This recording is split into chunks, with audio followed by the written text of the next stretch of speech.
Action. Welcome to the Captains and Coaches Podcast. I am your host, Tex McQuilkin, and today I'm joined by my good friend Jim Kielbaso, the owner of Impact Sports Performance in East Lansing, Michigan. Jim has been in the industry a long time and developed athletes from youth all the way and sending them to the professional level.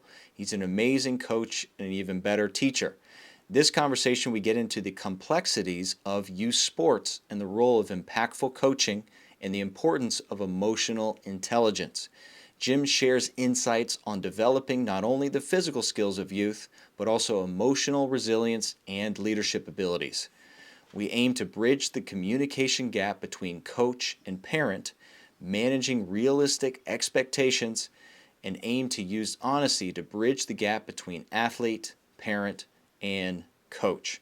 This is an awesome, insightful conversation with Jim. Let's get to it. Ready, and break.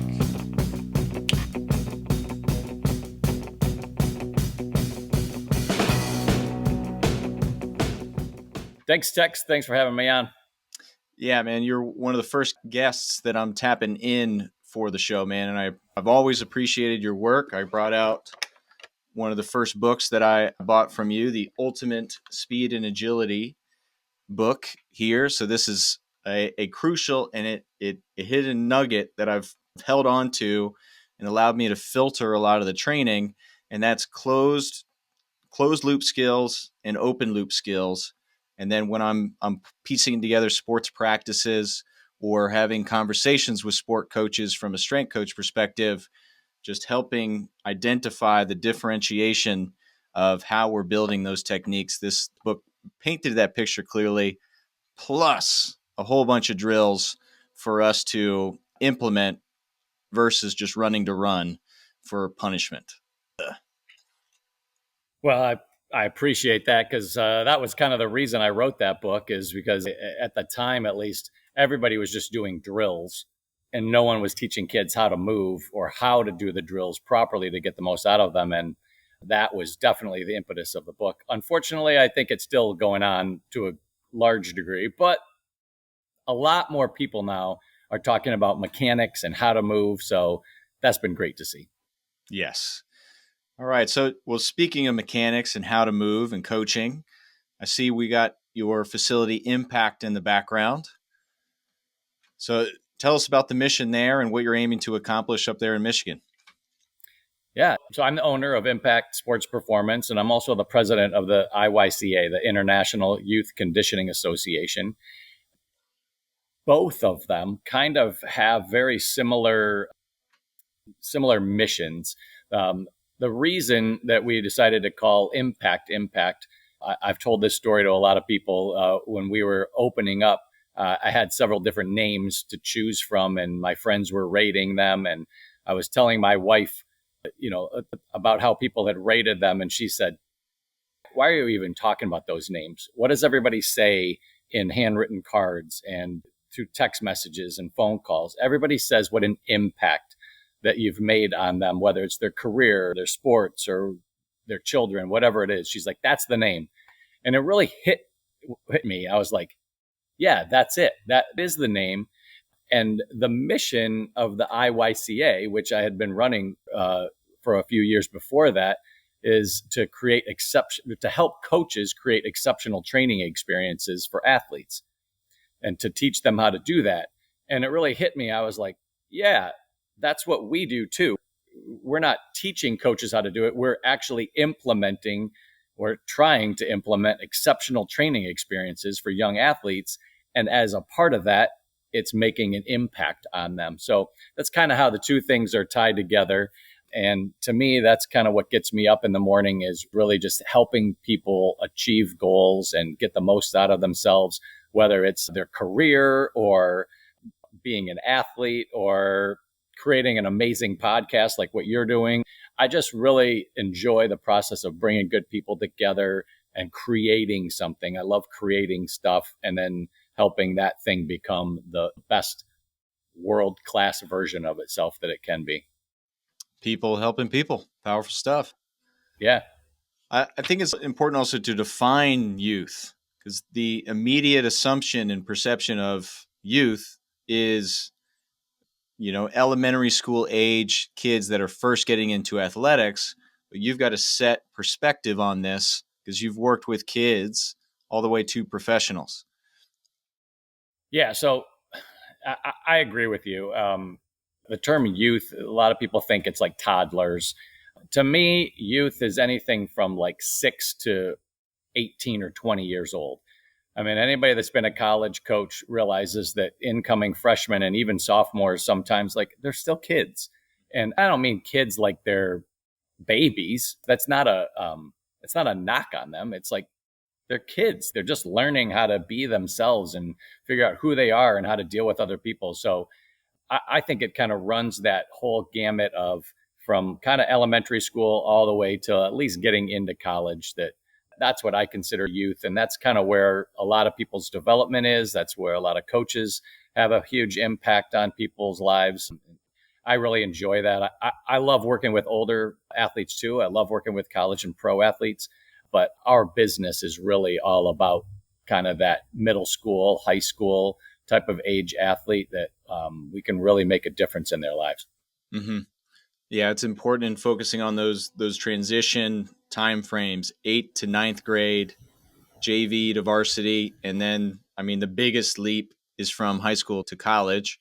So getting them ready to physically, mentally, socially, emotionally prepare for those moments.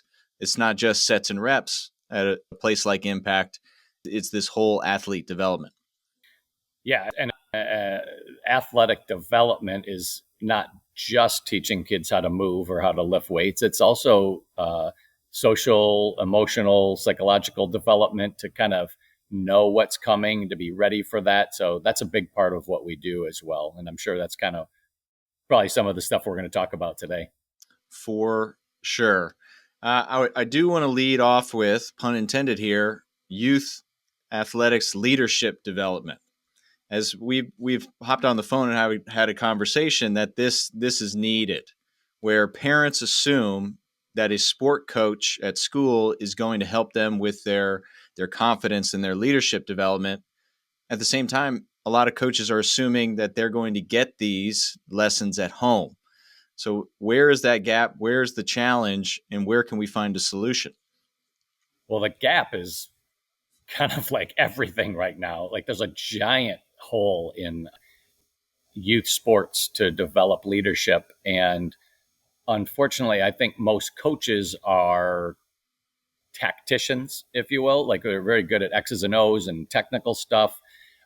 But for most of my life, there have been leaders. Things have changed, and I'm not saying it's kids' fault. But kids are different, and they're not getting the same maybe leadership opportunities and social opportunities that they maybe did in the past. And it's not everybody, because there's some great leaders out there still. But I think some of the gap lies in parents have kind of started to feel like, well, I'm just, I'm sending my kids to you, to the coach and or the teacher at the school, and you have to fix all my problems now. So, like my wife has been a teacher for a long time, and there's a lot of parents that are like, I'm not dealing with that. Like, that's why I'm sending them to school every day. And with the coaching aspect and the athletic development, I think a lot of parents feel like, well, I'm sending them to you. I'm paying for this club sport. You should be teaching them that stuff. You should also help my kids get recruited, and you should help them be the best version of themselves, and they should all get along, and they should get everything here.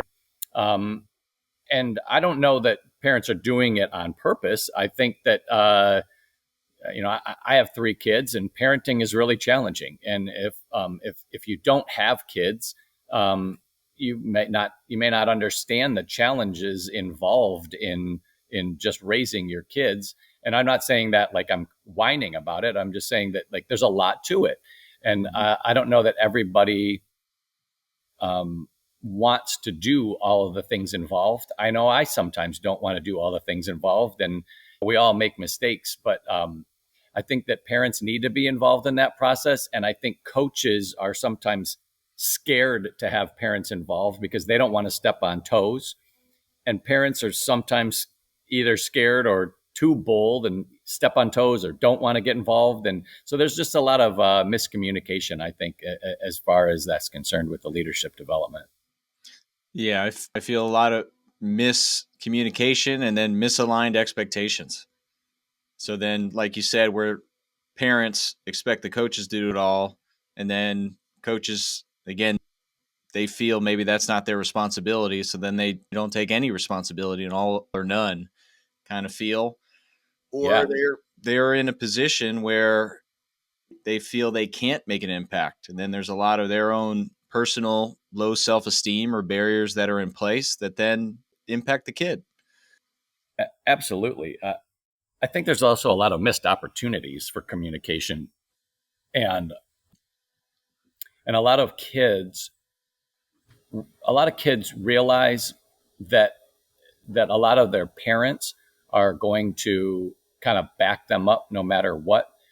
So they're a little bit reluctant to be coached hard or to be told things that they don't want to hear, because there are a lot of parents that will come back to a coach and say, you can't really talk to my kid that way, or you shouldn't say that to my kid. And I am by no means telling people like you should be talking down to kids, but I do think that kids thrive when they have there's an expectation of them, and they have to meet that, and they have to learn how to improve themselves to meet that expectation. And when kids learn that whole process of here's the bar and I was here and I just got better by working harder or doing my best, and now I've leveled up, that really helps self-esteem. Mm-hmm. Kids know when you're being fake, so they know when they haven't met the standard. They know, like, if everybody has to make the run in a minute and they got it in a minute 3, they know that. But if the coach doesn't hold them to that standard and say, well, you didn't get it, it's time to run again, this is just an example, kids very quickly start to realize, like, I don't really have to do anything. I'm just here doing my thing and they must need me here. So they're not taught how to live up to the best version of themselves. And I think that that's really hard for coaches these days, to not push kids because they're worried about the pushback from parents or administration or whatever it might be. And I think kids want that in the end. And I think a lot of parents do too. They just want it done in a respectful way. Yeah. Time out. Let's take a quick break from this episode to talk training and the Old Bull program. This is a classic strength and character development program that is flexible and efficient, tailored for busy leader, the busy professional. If you are managing or leading teams, this program is for you. You're going to develop physically, mentally, socially, and emotionally. Each block, I target a character trait for you to focus on that is negative and will eat your team alive. This could be anger. This could be envy. It could be a fixed mindset. So we hold the mirror up. We take these challenges on daily with huddles and information and integration for you to bring into the training. I have 2 required days, split push and pull, that are heavy. The rest of the week is up to you for a choose your own adventure style, different workouts ranging from 60 minutes all the way down to 20. This is a character development as much as it is a confidence and strength and conditioning program for you as leaders. I want you to look the part, I want you to feel the part, and I want you to lead the part. Try a 7-day free trial by clicking the link in the show notes for the program Old Bull and give it a ride. Let's get back to the show. Ready, break. For applying that expectation, is there an opportunity where you level set how a kid can take criticism and feedback, so that way you find just where they are and it's not pumping up the expectation to put all the weight on them? So are you asking if, like, I set something up, if I talk to kids beforehand about what it's going to be like? Yeah. So a level set on how this kid could potentially take feedback, criticism within coaching, so that way you know how hard to push for them? That's a great question. I don't know that I've ever like interviewed a kid beforehand to figure that out exactly. It's more kind of like having some social awareness and some emotional intelligence about the kid. Um, and sometimes you'll make mistakes, and then that will help you set that level. So you might just like shred a kid and then realize, oh, maybe that didn't work, or you're being really soft on a kid, thinking that then they're not going to be able to take it, and then you realize maybe I have to push a little bit harder. So I'm not sure that there's a simple way to do that. And sometimes, honestly, I'm not even sure parents know what's best for their kids in every single situation. Parents usually know what's best for their kids in a lot of situations, but a parent that comes up and says, "My kid doesn't do well when he or she is criticized," mm, is it being criticized, or is it being given feedback in a positive way? And those are two different things. So it's an approach, I think. And I think everything with coaching, just as parenting, it's all balancing. So you have to balance coaching a kid hard with making it enjoyable enough. You have to have fun, that kids enjoy the experience, but hard enough that they're getting better. You have to balance telling a kid what he or she needs to hear in a way that doesn't crush their dreams or hurt their self-esteem. So there's a lot of balancing that goes on, and I think I think coaches need to have a lot of emotional intelligence. They need to be able to put themselves in that other person's shoes to see how what they're saying might come off, and being self-aware of how you're coming across, I think, is another thing that a lot of people simply don't always have. So I think it's really important to have that empathy and that self-awareness of yourself and of how you may be perceived and how that other kid is taking your feedback. I think that there's one group in particular that seems to have a real hard time taking feedback in groups, and that's like boys that are, I'll say, like 12 to 16 years old. They're very vulnerable, but they don't want to say they're vulnerable. And I don't mean they're vulnerable like, oh, you're easy to beat up. That's not being, that's not what I mean. They're scared of being told that they're not good enough in front of everybody. Mm-hmm. And so a lot of times when we're working on, say, speed mechanics, I'll take an opportunity to stop everybody and explain, like, hey, nothing that I'm going to say to you is about you as a person. It's all going to be instruction based. And I'll encourage them to not look around at what everybody else is doing and worry about how bad they look compared to everyone, because they need to just be focused on what they're doing and how to get better. And I'll say, like, does anybody really care about what these other people are doing, or are you worried about what you're doing? And most of the time, they're concentrating on themselves, but they think everyone else is concentrating on them too. Yeah. And it's just not usually the case. And I then make myself a little bit vulnerable. And I explain, when I was a kid growing up playing soccer, my left foot was terrible. And every drill that we did for the left foot, I would just get through the drill. I wouldn't kick it hard. I would just kick it a little bit so that nobody would notice. And I would just try to get through the drill without doing something completely stupid. And as a result of that, I never was good with my left foot. So I was trying to hide something that I was bad at because I was worried about other people and how they would view me, and it didn't work out for me. And then I explained to them, like, I don't want you to be like that. So don't try to just get through the drill without anyone noticing you. Like, give it all you've got and do it for yourself, not worrying about what other people are doing. Mm-hmm. And then sometimes I have to say, like, and for, for everybody else, for everybody here, like, stick to yourself. We're not laughing at other people for messing things up. We're going to encourage them to mess it up so that they learn from that.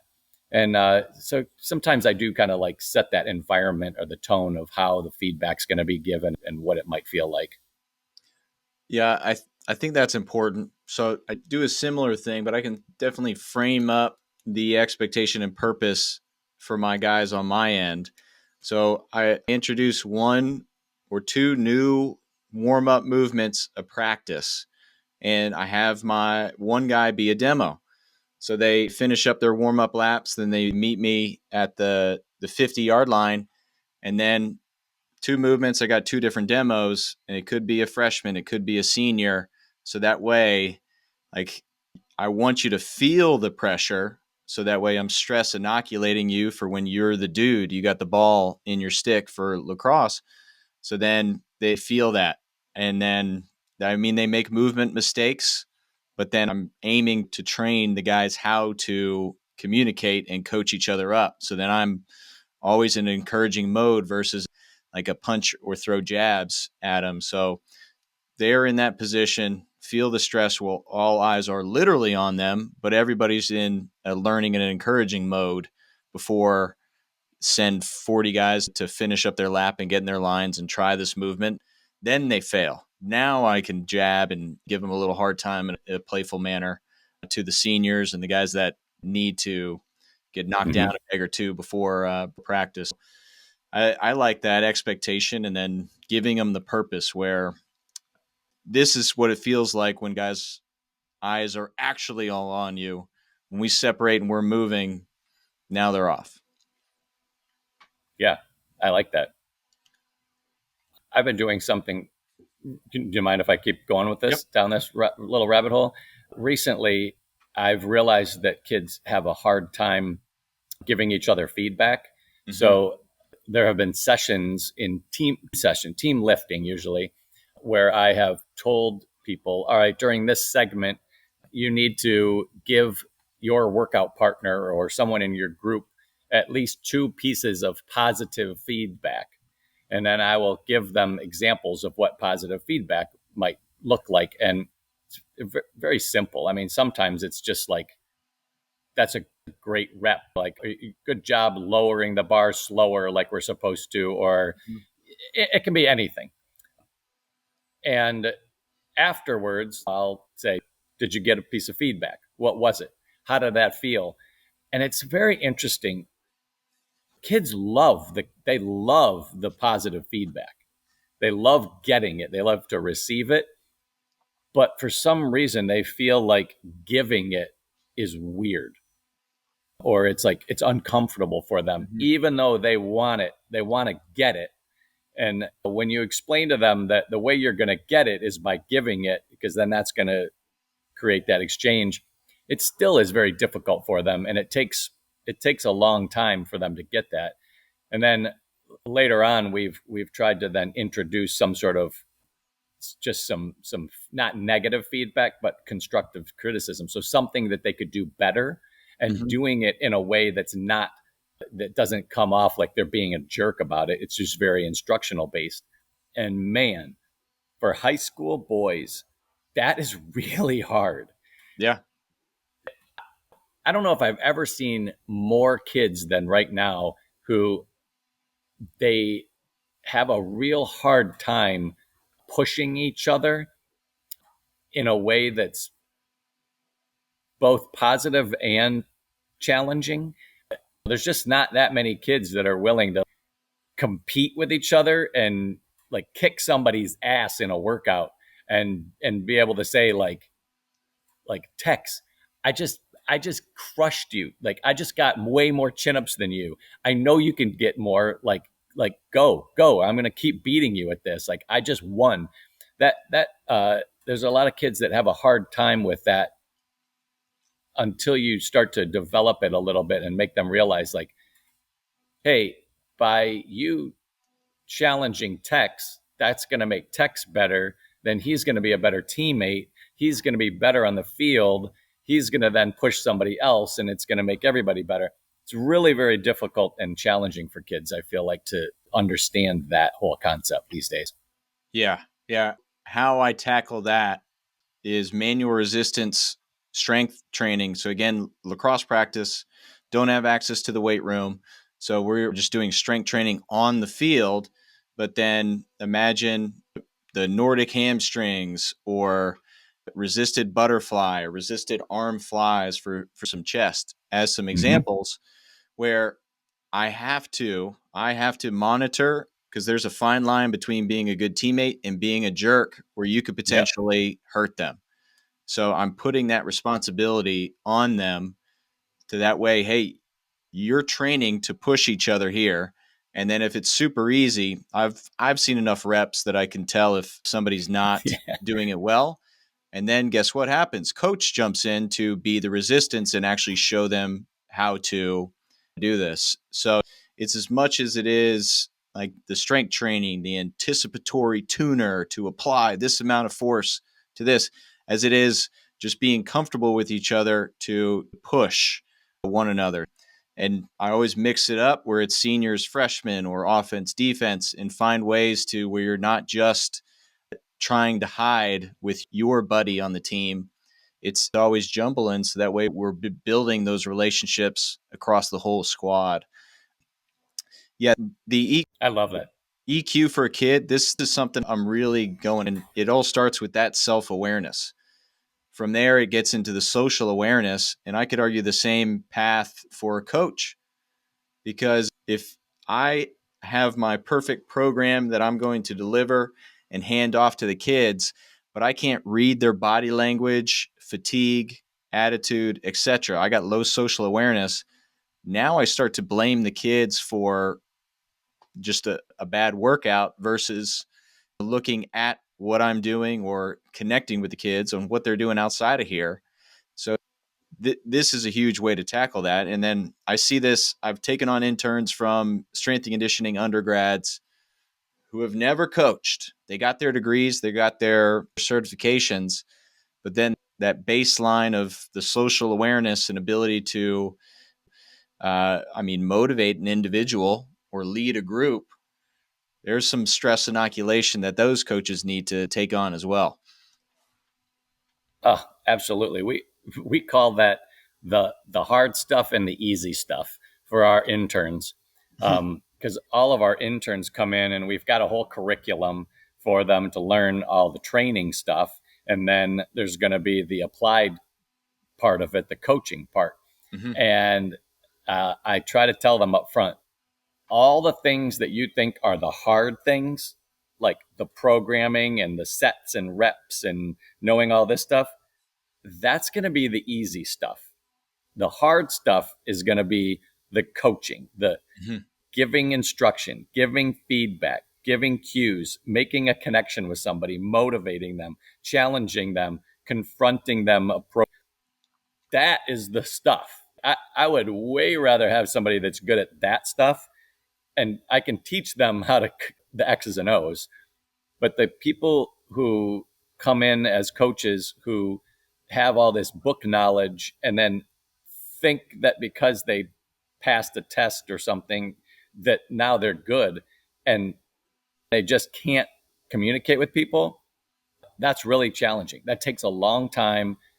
It's very difficult. And unfortunately, I see that a lot with young coaches, that they want to be, they're young or they're new to the coaching world or the training world, and they see somebody coaching high level people and they're like, I want to be that right now. Mm-hmm. I can do that. Well, good luck. Like, it takes a while. It takes a long time. It takes a lot of trial and error. And I think that I think more young coaches need to have some patience and patience with themselves to learn, and some self awareness that, yeah, you're good. You might be really good right now, but you're going to be way better like after you do some more coaching and learn how to apply this stuff. And I was broken down as a young coach and told that I didn't know anything. And at the time I was like, wow, like I can't believe I'm being told that I don't know anything. I passed my test and I have my degree. But man, what a great lesson it was, because I didn't know anything. I didn't know anything, and it really did. It really did help me. So I kind of almost wish that more coaches were willing to tell kids things that they need to hear. When I say kids, I mean young coaches, so that they can get through that phase of their career a little bit faster. Yeah, I hope everyone's got that welcome to coaching moment, that they made a decision, self awareness, to continue on and develop and learn and get better versus scoff, take it personally, and then, continue to say, hey, that person doesn't know what they're doing. Or I know, again, that low self awareness. Mine came with an injury where I took away a kid's lacrosse career, my first training session as the strength/sport coach. So unfortunately, I, I didn't say, oh, I have the perfect program or you're weak. No, it was me. I took ownership of that moment, and then needed to deep dive and get the understanding. And then I was fortunate. I started coaching my lacrosse team, so went from captain to grad assistant coach. So these relationship skills, I had the relationship, and then when I changed schools and different ranks and went up in the coaching ranks, then I had to relearn how to these EQ skills, because it just came too easy because I was already invested with the guys I was coaching. Yeah, I had to learn that later on, but then leaned into what worked for me way back, which is just being relatable, being an athlete in one way, shape, or form with these guys to show them that, either I'm stronger than you, I wasn't at once and it took this long, or I've played your sport, I've been in your shoes, and just finding a way to connect, then gain confidence to listen to my coaching feedback and criticisms, but still with their end in mind to get better and succeed. Yeah. And I'm sure you realized really quickly that you had to approach people differently and also act differently at different times. You can't just be the same person all the time, the same vibe every single day. I mean, there's going to be differences. And I think a lot of people, I think that's challenging for a lot of young coaches. I know it sounds weird, but I did a lot of theater and shows and stuff when I was younger. And I sometimes view coaching as almost like being on stage, like you're putting on a show. And I don't mean it like you're putting on, like you're being fake. I mean it like, hey, everybody's there for you, I'm sorry, you're there to give everybody energy and to Mm-hmm. create an atmosphere that is the right atmosphere for this particular group. And if you're just a high energy, in your face kind of coach all the time, that's maybe not going to work with every group. So you have to learn, like, when do you have to be high energy and when can you kind of lower the temperature a little bit? And when do you need to talk a little bit faster and be a little bit more intense? And when can you soften things up and bring a kid to the side one on one and just have an individual conversation? It's not acting in the sense that you're being fake and you're being another character. It's understanding that you're you're part of the atmosphere and the culture, and how you deliver your coaching is going to make a difference for them. Well, yes, and that's that EQ. As Yeah. actors, they have this range of abilities to display the different emotions that the script calls for. Same, instead of me reading a script, now I'm reading the room. Okay, they need me to turn it up here. And sometimes that's anger, sometimes that's emotion, sometimes it's just pleading with them to want it as bad as you did, as breathe as much as you want to breathe. You got to Yeah. do the old ET hip hop preacher. So it's Yeah. it is that EQ, but instead of reading a script, I'm reading the room. And you have to be self-aware enough to know that what you're doing is affecting the room, Mm. and how you're coming off, you can change. And again, I don't mean you have to be something you're not, but this is a funny story that I think is, people can take it for try to take this story as like, all right, what am I doing that's like this, not the exact same thing. But I had a coach, kind of a big guy with a loud, booming voice, and he was pretty tall, and he always looked like this. I don't know if people aren't listening or if they're just listening right now. Like his eyebrows were always like down and like pushed together, and he was asking me. He's like, I feel like a lot of kids are scared of me. Like they think that I'm mad all the time. And I'm not mad at all. And I said, well, you have a pretty loud, deep voice. And he's like, yeah, I know, but I can't really change that. And I said, I don't know if you've ever noticed, but you always have your eyebrows down and like squinted together. And he all of a sudden like started moving his eyebrows around, and he kind of like touched that area, and he was like, wow, I don't think I ever noticed that. He's Wow. like, oh my God, that's going to make a difference. And I was like, yeah, like we all need to sometimes be told something that might be as silly as like, you look mad because your eyebrows are down and people are going to take it that way.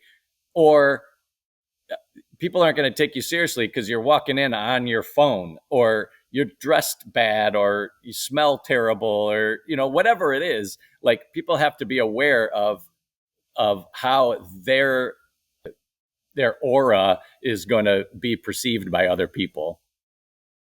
Yeah, and it takes a good teammate to call them out in a way where they can take that feedback versus putting up the wall against you. So it's good in that you were able to deliver that feedback and he was willing to listen. So go win Yeah. on both sides of the fence there. Yeah. Speaking of, there's self-awareness, there's social awareness, there's also self-management. And this is a big step for a lot of young coaches. They expect self-management out of their athletes, showing up on time, remembering two cleats, which seems to be an issue sometimes. So that self-management does go a long way for also now your athletes see that you're showing up on time, clean shaven, you have your plan ready to go. So what are some lessons that sometimes you got to teach to interns or young athletes that are connected to that self-management? Well, I don't think it's just interns. I guess it's kind of anybody, including myself. You have to be able to be what you're expecting other people to be, and not necessarily like I have to be fast because I'm teaching people how to be fast, but the approach has to be there and the intent has to be there. If I'm coaching kids and I'm screwing around or I'm late, that's going to be that's going to lower their perception of how professional I am or how they're going to take me. And I think kids need to be taught or shown that, hey, you know how when everybody's bringing their hands up together, in the huddle and before like a breakdown, I've said this to kids before. I'm like, when you're off to the side and you don't have your hand on anybody and they say 1, 2, 3 family, and you're just like 1, 2, and then you're walking away and you're not being part of it, people notice that. People notice it. And I don't want the rest of the team to think that you don't care and you don't want to be part of that family. So I really want to encourage you to know that other people see what you're doing. And then when it's crunch time and you want to say something, if you haven't been part of that culture, people aren't going to receive it very well from you. Just as I feel like I had one of my, a guy that I used to coach with, who's been a really successful basketball coach for years, said, when your best player is not your hardest worker, you're going to have problems because people are going to look to a leader and oh, that's how I should act. And there's no way around it. The best player is often regarded as like the alpha. Like, all right, well, that's how I have to be because I want to be more like that person. And if they're not working hard, it's going to really make other people tone down their work. And it's going to be like that for you as a coach. If you're lackadaisical, your team's going to be lackadaisical, or at least you can't set that standard. So you have to at least be or try to emulate what you want everyone else to be too. It's a challenge. I think it really is a challenge. Mm-hmm. Does that make sense? Big time. Yeah. The thing I like to explain to coaches, leading by example is not optional. This is the way.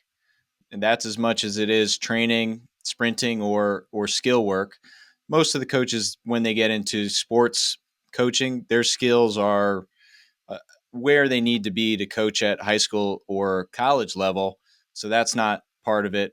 But at the same time, you can control your physical appearance, your strength, and even sprinting and speed and agility. I don't have to do it as fast as my NFL combine guys, but I need to model the positions that I'm expecting and going to lead them. So I can model well enough to then hand off the explosive and opportunity to be awesome to those guys. So it is important, and leading by example is not optional. Yeah, no, I totally agree with that. Yes, I do want to take some time now to get into parents and explore this for a Okay. little bit, because Okay. you are running a facility and parents are paying the bills. So they are technically your customer, even though you're delivering your services to the kids. Yeah. Now, parents, they come in with high expectations. What is your way to establishing the goals for the family? And then, if their expectations are well beyond the genetic potential of this individual, how do you manage, temper, or align expectations for the service that you can provide? Well, I'll start off by saying I've been fortunate enough to have some amazing families that we work with who are pretty receptive to what we do and to what we're going to be able to do. We can't make everybody fast, but we can make them faster. So I'm not going to have somebody come in that's can run a 5.40 and turn them into Usain Bolt. We're not trying to create world record achievements for every kid. We're trying to take them from point A to point B and just help them improve to be the best version of themselves that they can be. So a lot of times we'll do some, well, not all the time, we'll do an initial evaluation. And often that evaluation kind of brings people down to earth a little bit because everybody thinks that there's something that, like once the stopwatch or the timing system or whatever it is on, they realize like, oh, I guess that's where I am. And we can set our expectations from there. When we're talking about speed development, I like to explain what a tenth of a second looks like because I've had situations where we've had kids knock off like 0.2 of a second off of their 40-yard dash. And parents are like, 0.2 of a second? That's like that. That's nothing. And in my head, I'm like, oh my God, like 0.2 of a second, like off your 40-yard dash in 2 months? Like that's crazy. So I have to explain to them what a tenth of a second would look like on the field, which is beating yourself on a 40 by about 2 to 3 feet is the tenth of a second. And so sometimes we'll have visual examples of that. Other times I have to explain that things happen very slowly and you're not going to go from bench pressing 100 pounds to 200 pounds in the next 6 weeks. Like that's just not how strength training occurs. Like everything takes time. And then really trying to get parents to buy into the concept of long-term development and that everything is about the process of learning how to work so that you get a little better and that makes you want to work even more so that you keep getting just a teeny bit better each day. And so the value of small improvements, just incremental improvements, and it's not going to be linear.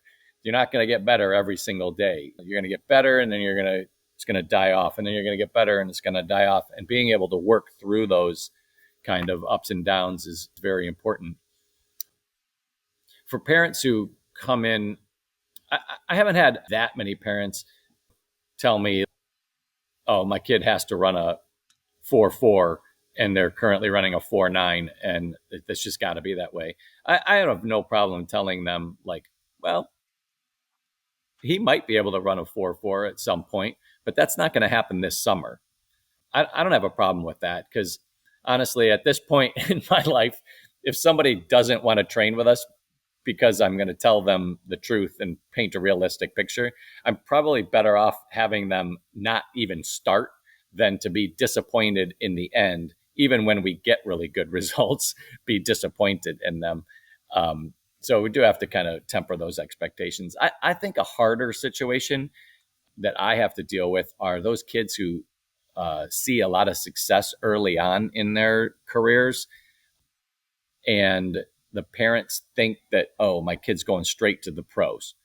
Um, to help them realize that, yeah, your kid is good right now, but he or she has a lot of things that need to be worked on. And through the process of our evaluation, it really does help kind of show parents, like, well, here's how your kid's running, and here's what he or she should, like, here's what we're going to help them be able to do. Here are the scores. Here are the scores of people that your kid thinks he or she is going to be like. And you're not really there yet. Strength levels are different. Just the whole idea that you're great right now, but you've got a lot of room to improve. That's very hard for a lot of people to accept, especially when they're having a lot of success on whatever team that they're on. It's also difficult sometimes when a kid is at a school and they're the best, let's just say, football player. They're the best football player at their school, but their school isn't very good. Yeah. And all they're doing is comparing themselves to the kids around them. And they're like, oh, I'm the best kid on my team. I'm the fastest kid on my team. Well, yeah, you're compared to all these other subpar athletes, you're the best one. But if your goal is to play in college, for example, or whatever they tell me their goal is, you're going to have to compare yourself to the best kid on every single team that you're playing.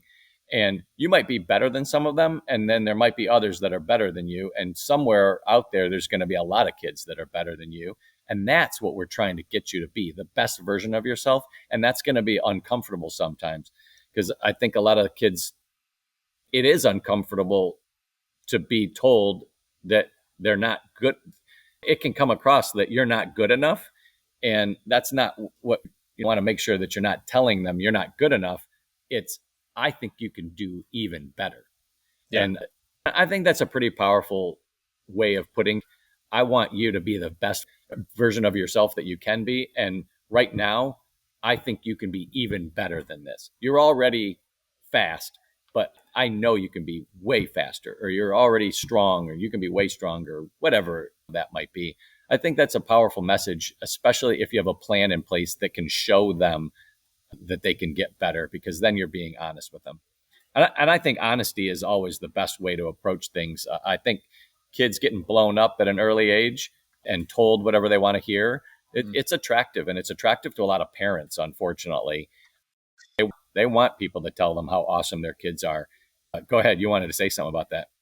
Yeah, that's going to be our next block of conversation, but I do want to highlight how you're framing it's you're not good enough. You're framing it, you're not saying that at all. It's I feel that you can level up. I feel that there's room for you to grow. So you're framing it as potential, and we're readjusting their aim versus being satisfied with their current position.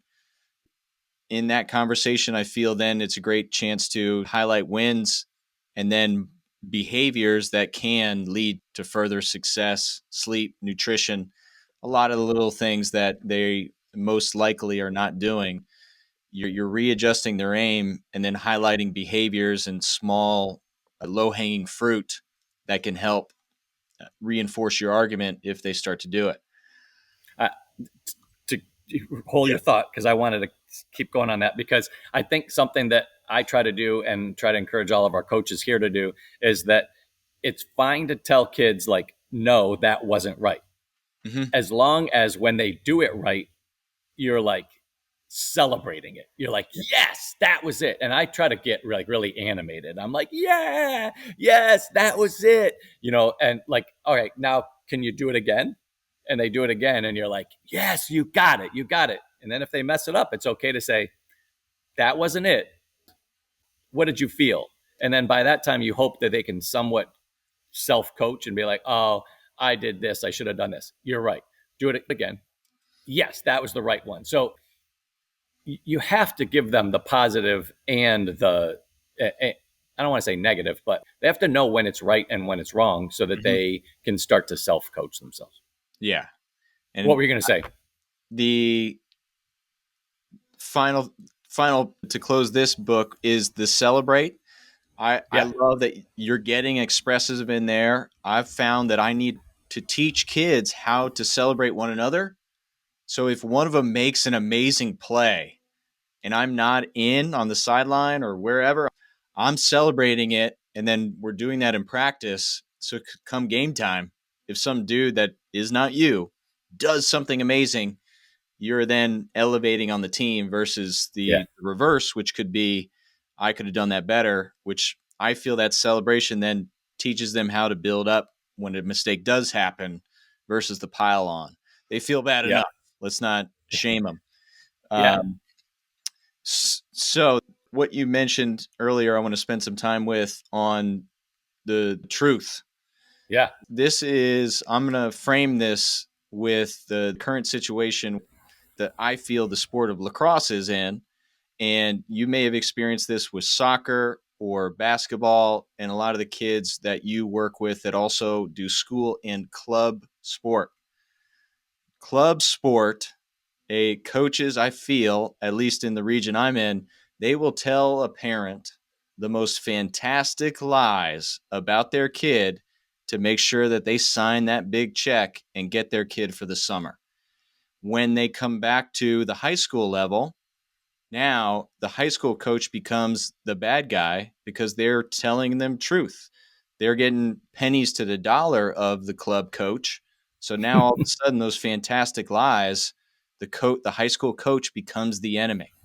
This absolutely just gets my blood boiling when I experience or I connect with coaches that are at the high school level, and then they're experiencing the same thing. So now the stopwatch you've said earlier is a great example to tell the truth, but skills are a little bit more challenging to demonstrate to parents the truth here. So, what are some tools that we can empower coaches to manage these fantastic lies that certain coaches are utilizing to put some money in the bank? So you're asking, like, how can we explain to parents that they're being lied to sometimes, That basically? without saying your kid sucks, it's just somebody told your kid that they're up here when, hey, we're level set right where we are. And they're right on track. However, they're not as good as you were sold. They were sold, yeah, they were sold something that they're not yet. Yeah. I I think some of that comes down to perceived credibility of the coach and perceived level of caring about the kid and the family.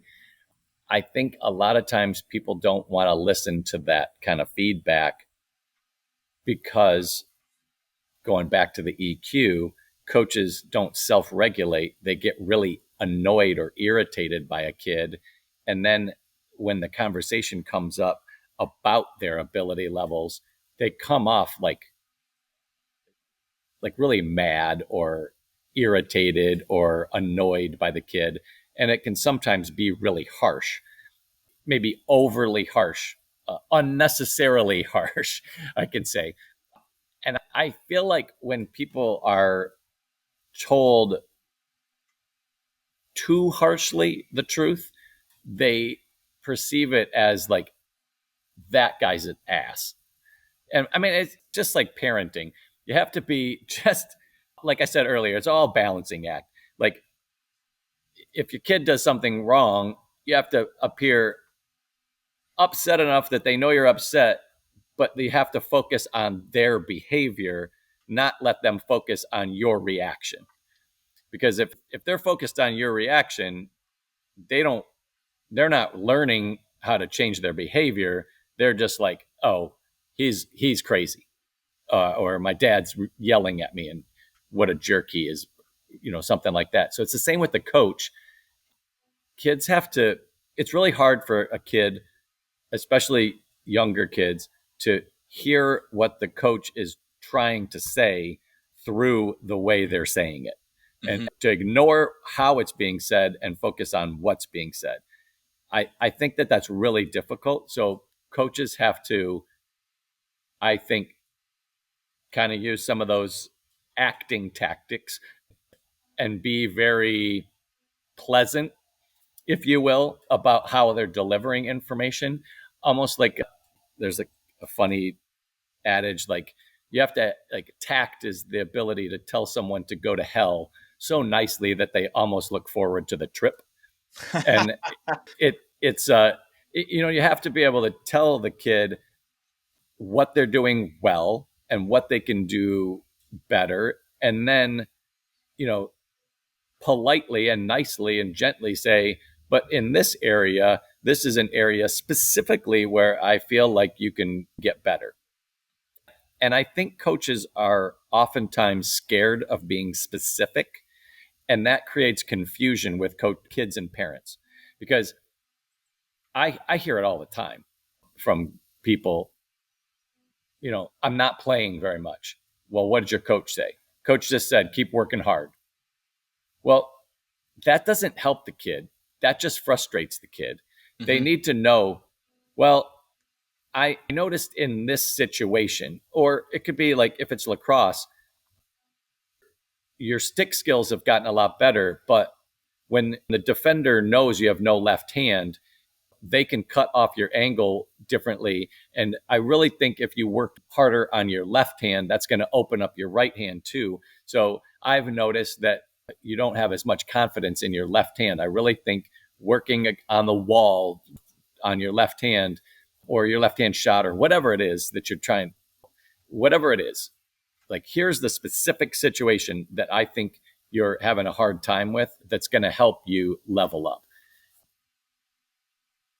I think that that's great. I think that giving somebody something specific to work on is much better for them than, oh, you just keep working hard.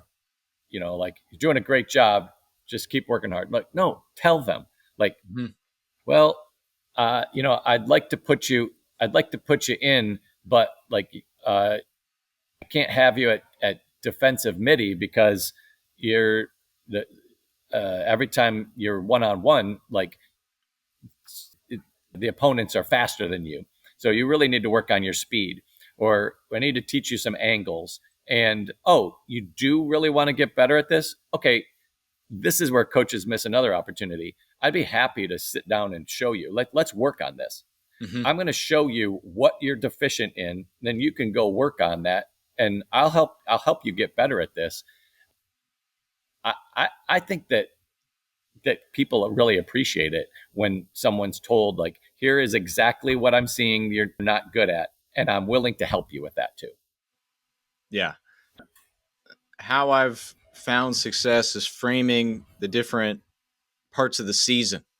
So where the club is beneficial is when you're getting those reps where you're the guy, the ball's in your stick.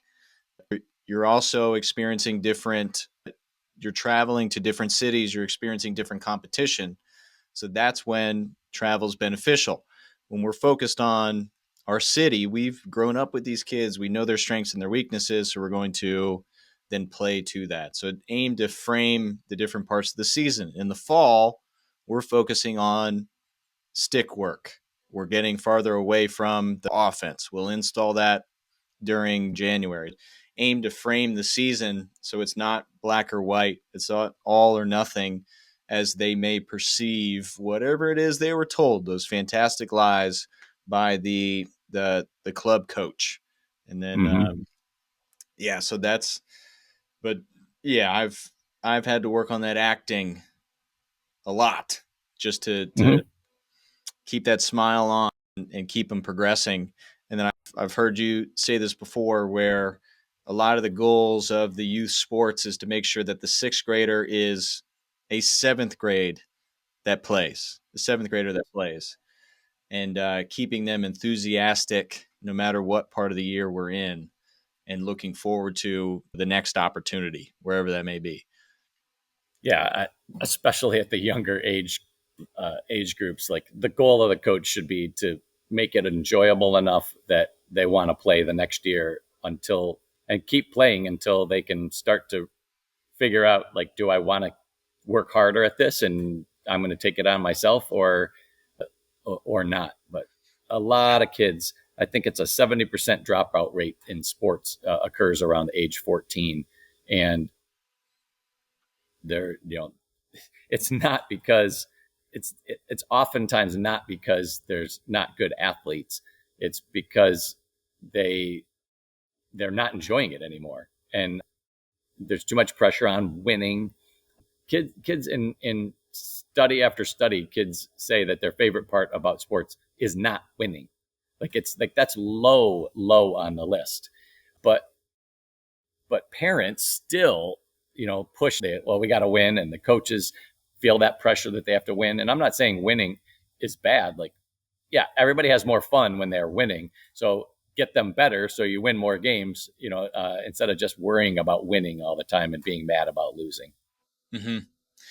Yeah, that again is a big aim and mission for this podcast, is reframing winning and reframing that first opportunity that kids get to lead as team captain, where a lot of that is, hey, you work hard, you're the hardest working kid on the team, now you're captain, get everybody to act like you. And then the kids don't know how to do it, coaches don't know how to do it, that's why they're giving the pressure to the kid. They don't know how to get the leader to then instill them with lessons. So there's a lot of those assumptions going after here that we've tackled a lot today. So I'm grateful for your time. Yeah, we talked about a lot of stuff, and I feel like we could keep going, but Yeah. people probably need a little bit of a break from their thoughts on coaching.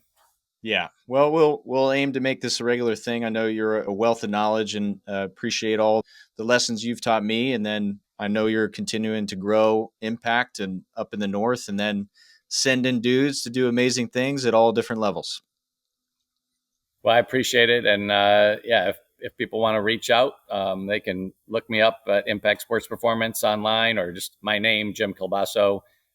That's kind of my social media stuff, since I can get Jim Kielbaso when your name is a little bit different. And they can find me on at the IYCA, IYCA.org. And there's a ton of free information, a lot of good stuff on coaching and communication, and working with young athletes. And I just, anybody that's listening, I do really encourage good coaches to work with young athletes, because that's where you're going to make a huge difference. And it's hard, but the coaches that concentrate on that development at somewhat early of an age, that makes a massive difference in kids' lives, and can really, really make a lot of change in sports. Yeah. Yeah. It's important for a coach to ask why they're in it. And if it's about impact and changing lives, no better opportunity than the youth. Absolutely. I appreciate what you're doing, Tex. This is an awesome podcast, and I love the mission that you have. And thanks for having me on. Oh, thank you. All right. We'll talk soon, Jim. Thank you. All right. Bye-bye. Bye. And scene.